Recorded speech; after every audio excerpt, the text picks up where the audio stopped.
Everyone, how's it going? And I'm covering Dark Tower Beginnings, Part 1, A Gunslinger Born. And man, that is a long title.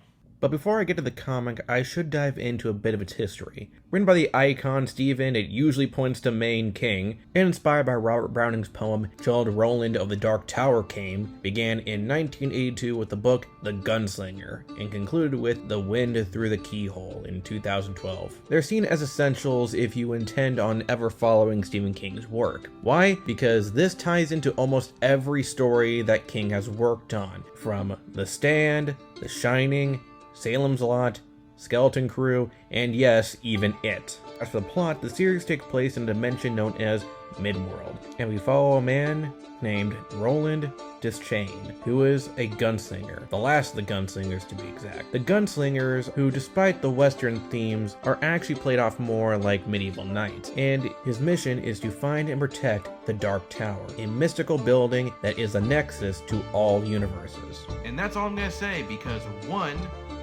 it would take all day to get into the grime and gritty of the story, and two, I do want you to check this out for yourself. I mean, the series isn't just a western as most covers would make you believe. It's a western, it's a Lovecraftian horror series, it's an Arthurian fantasy series, it's even a damn sci-fi series sometimes. Now, with the massive success of the series, it would eventually lead to comics, but instead of just adapting the novels, they instead decided to adapt and expand on flashbacks and stories that were told by characters before the events of the books, creating a prequel series. Now, let's get into Dark Tower. Wait, what? Yeah, you're doing Long Halloween. I don't want to do that. That's freaking predictable. Too bad. I deleted all your notes. What? And you don't have time to make another one, so yeah. Chop chop.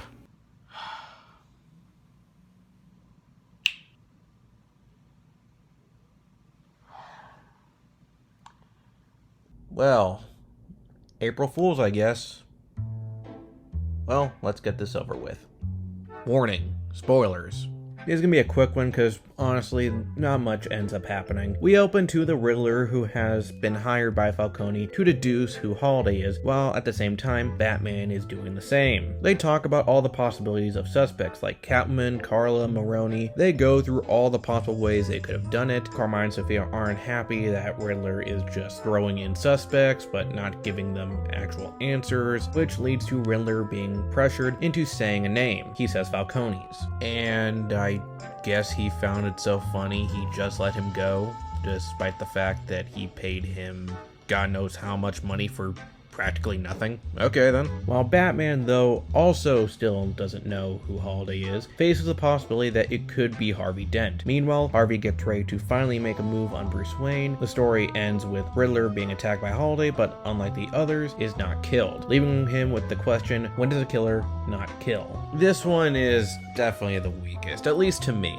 It really just tells us stuff that we already know, which was probably helpful to new readers when it was first published in single issues, but in a trade, it's a bit tedious. The only reason this is not skippable is because it does lead to stuff like Bruce Wayne having to face the fact that it could be Harvey doing this, and Harvey moving forward regarding his investigation. As for characters, we really only have two to talk about, starting with Batman, who really gets to show his detective skills here, deconstructing the evidence and diving into all possibilities on who and how they could be the killer, but also why not, and then facing the possibility that it could be Harvey. At first, he tries to avoid it since he starts to consider Harvey as an ally, maybe even a friend like Jim. As for Riddler, I'm not a fan of Loeb's take.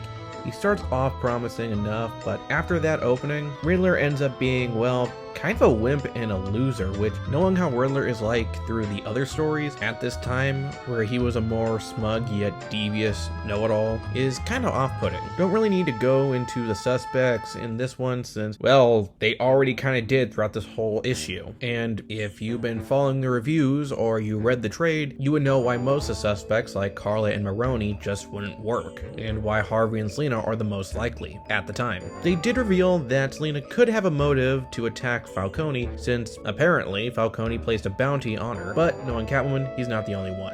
The art is still great, though this did get more cartoony with Sophia smushing Riddler's head and somehow not killing him, which was kind of funny, but at the same time, creepy. This issue, at least to me, is the weakest.